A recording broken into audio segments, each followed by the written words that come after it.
Let's take a look at some of the important equations we're going to use in our study of uniform circular motion. The first one is the velocity of the object as it travels in a circle. We know that velocity is distance divided by time, so if we're moving in a circle, the distance around the circle is the circumference. And the time it takes to go around the circle one time, by definition, is called the period. So if we take the circumference and divide it by the period, we get the tangential velocity in meters per second of the speed of the object as it moves in a circle. Here's our equation that we've already talked about for centripetal acceleration. The magnitude of the centripetal acceleration is equal to the tangential velocity squared divided by the radius of the circle. Newton's second law, we know it as F equals ma, but it is also applicable to circular motion, where the centripetal force, which is the force that causes the centripetal acceleration, it is equal to the object's mass times centripetal acceleration. So you see that it's just F equals ma, but now it's centripetal force and centripetal acceleration. Recall that the direction of the acceleration vector points to the center of the circle. So that means the force that causes the acceleration also points to the center of the circle. And in fact, that's what the word centripetal means. It means towards the center of the circle. So when we say centripetal force, and I ask you which direction the centripetal force acts, that's kind of like asking you, what color was George Washington's white horse? The answer is in the question. To say it is centripetal means towards the center. Another important equation we'll be using is one we're already familiar with, and that's our equation for friction. Friction is equal to mu times the normal force. And lastly, another equation we'll be using is Newton's universal law of gravitation, and that says that the force of gravity between two objects is proportional to their mass and inversely proportional to the distance between them squared. So we're going to apply this equation to satellite problems that are orbiting the Earth. So in that case, the force that holds the satellite in orbit, its centripetal force, which is the gravitational force, will be equal to the gravitational constant times the mass of the satellite times the mass of Earth divided by the radius of the orbital circle squared.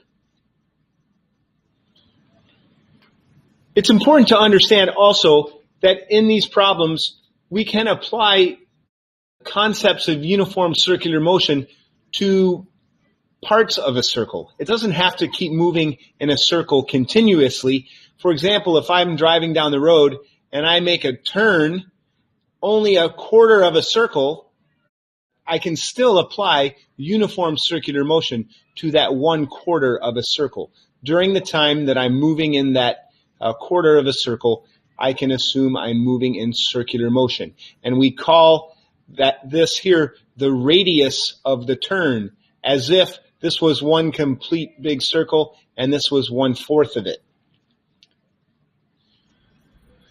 The first example we'll look at is, I call it airplane on a string. It doesn't have to be a toy airplane. It could be anything. It could be a rock. It could be a weight. Anything that's hanging from a string, and then we set the string and the object into circular motion. So looking at it from above, this would be the object as it travels in a circle of radius r and with tangential velocity v. Looking at it from the side, I see it, the radius would be here, and this little notation indicates that it is traveling into the page on the left side. That means it would be traveling out of the page over on the right side. And here's a force diagram using this picture right here. Here's my object, my airplane or rock, whatever it is. It has, in the vertical direction, weight pulling it downward, and the tension in the string acting along the direction of the string. So that's the force diagram. Now, something about these circular motion problems, we're going to set up our coordinate system so that the positive x-axis is always towards the center of the circle. So you can imagine as the coordinate system being inside the toy airplane or inside the rock that's spinning in a circle. It moves with the object, and the positive x direction is towards the center of the circle, the centripetal direction, and the y direction will be up, straight up into the air. So if we choose our coordinate system to be that way, here is my tension force broken down into its x and y components. There's a component of the tension that is toward the center of the circle, and there's a component of the tension that is upward. Then we're going to apply Newton's second law to both the x and the y direction. In the x direction, there is acceleration. There is a net force. It is towards the center of the circle. That is the centripetal force, and that produces a centripetal acceleration. I see from my diagram that the x component of force is Ft sine theta. That is my only force in the x direction, and I'm going to replace AC, centripetal acceleration, with its equivalent of tangential velocity squared over r. And then I will solve that equation for F sub t. In the y direction, there is no acceleration. The object is not accelerating up or down. So the sum of the forces is 0 for 0 acceleration.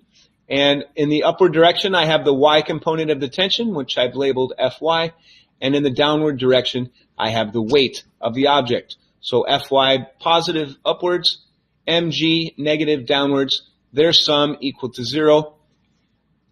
So the y component of the tension is equal to the weight. In other words, it is the y component of the tension that is holding the rock or the plane, whatever it is swinging around on the string. That is the force that is holding it up in the air and supporting its weight. So Fy in this diagram we see as Ft cosine theta. That equals mg. And I'm going to solve that for tension force in the y direction. And I'm going to substitute it over here for the tension force in the x direction. And I see that on either side of the equal sign I have m, so it cancels out. In other words, the mass doesn't really change anything, whatever the mass is, as far as velocity and radius relationship. And then I'm going to solve this for v. Rearranging algebraically and solving for v, I see that I get the square root of the radius times g times the tangent of the angle that is created with the vertical and the string. So what is this saying? It is saying that for an object swinging on a string at radius r and angle theta, it will be moving at this velocity, regardless of its mass. That's what we saw here, that the mass canceled out. Then what is the period of the circle? In other words, how much time does it take to go around that circle at that speed? Well, we know that the velocity is equal to the circumference divided by the period.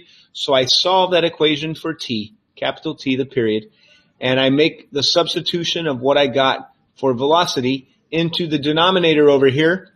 And that simplifies then to 2 pi times the square root of r over g tan theta. So in other words, an object swinging around on a string at radius r and angle theta will have a period calculated by this equation here. Here's our second example for uniform circular motion, a circular turn on a horizontal surface. So you're driving your car around the parking lot in a circle would be an example. Or your bicycle on a flat surface, you're driving it around in a circle. We know that if we were on a very slippery surface, it would be hard, if not impossible, to turn. So that tells us that it is the frictional force that is providing the centripetal force. If you were going around a turn and hit a patch of ice, you would continue sliding in a straight line and you would lose the friction between your tires and the road and you would no longer be able to turn. An object in motion stays in motion in a straight line, and that's what would happen if you lost your frictional force. So here's our force diagram. The frictional force is the centripetal force that points to the center of the turn. My circle is like this. My coordinate system, the x-axis points to the center of the circle, and in the y direction, I have my normal force and my weight, and in the x direction, I have my centripetal force of static friction. So again, let's apply Newton's second law. In the x direction, the frictional force is my centripetal force. So Fx is replaced with Fc to indicate centripetal force, and Fc is replaced with Fs to indicate static frictional force. And that is equal to mass times acceleration in the x, which is centripetal acceleration, which is v squared over r. And then my static frictional force is equal to mu times the normal force. So I'll pause there for a minute and go over and take a look at my y direction. In the y direction, I have the normal force and the weight. I know there's no acceleration in the y direction, so that the sum of those forces equals to 0. In other words, the normal force is equal to the weight. I will then substitute in mg for Fn in my x direction to get this equation, and again I see that the mass cancels out on either side, which tells me that it doesn't matter what the mass is. For radius r and coefficient of friction mu, I will get my maximum velocity in that circle will be the square root of r times mu times g, regardless of the object's mass. Okay, so what is the minimum time, what is the period to go around the circle at that maximum speed? Again, we'll use our equation for velocity, that is the circumference divided by the period. The velocity we just found was mu times r times g all to the 1/2 power.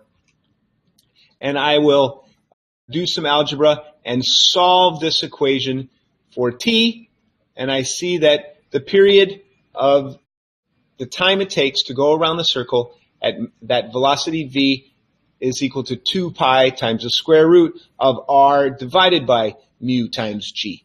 So that is the period, or the time it will take, the minimum time, because I'm going at the maximum velocity. The rotor is a ride at an amusement park. All it is a big round room. They let people in, and people line up against the wall, and once everyone is in place, they begin to rotate the ride. The wall provides a normal force, which acts as the centripetal force, which holds the people in the circle, and it also provides a frictional force in the vertical direction between the wall and the person. And when that becomes sufficiently large, they drop the floor out from under your feet, and the frictional force supports your weight. If you've ever been on one of these rides, you'll see that the wall is made out of a very sticky rubber, very similar to what you would see on a ping pong paddle, so that there is a high amount of friction for a low normal force. So here's our force diagram for the rotor ride. This dot here represents a person standing against the wall. The wall provides a normal force which pushes the person towards the center of the circle. The weight of the person is down, and the frictional force is what is going to hold the person up. So we're going to try to predict what is the minimum tangential velocity needed to keep the person from slipping down the wall once the floor drops out from under their feet. Again, we're going to let the positive x direction be toward the center of the circle and the y direction be straight up. We're going to apply Newton's second law to the x and the y directions. So in the x direction, I have the normal force that acts as my centripetal force, which provides my centripetal acceleration. So I come up with normal force equals mv squared over r in the x direction. In the y direction, I have the frictional force upward and the weight downward. So, and they add to 0 because there is no acceleration in the y direction.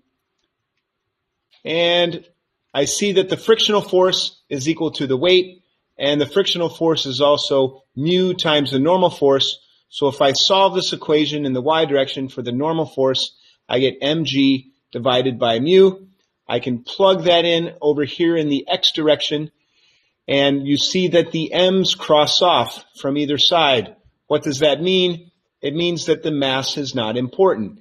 The same minimum speed will cause a light child to stick to the wall. And the same speed will also allow a big heavy person, such as a 250-pound adult, to stick to the wall at the same speed. So the m's drop out, and I solve for v. The square root of g times r over mu is the minimum tangential velocity so that a person will not slip down the wall. Our next example is a banked turn. You can see here a banked turn is a turn in which the surface on whatever is turning is not horizontal, but it is tilted at some angle. We call that a banked turn. And it's worth noting that even though we've been talking about objects moving in a circle, you can just have a part of a circle. Bicycle, for example, could go through a turn that is only part of a circle, but during that turn, we can consider it to be circular motion. All right, so here is our angle of the bank. How much is the surface of the roadway tilted? And again, we're going to let the center of the circle be the positive x direction. So here is the center of my circle. Towards the center is the positive x direction, and upwards is the positive y direction.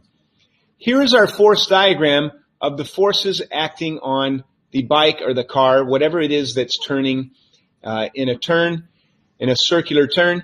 And we're going to assume that there is no friction for this problem.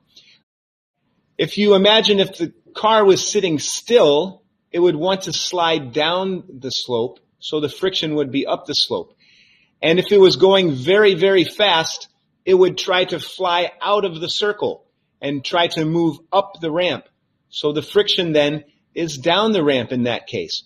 So there must be some in-between speed where there is no friction needed. And that's the example we're going to be considering right now.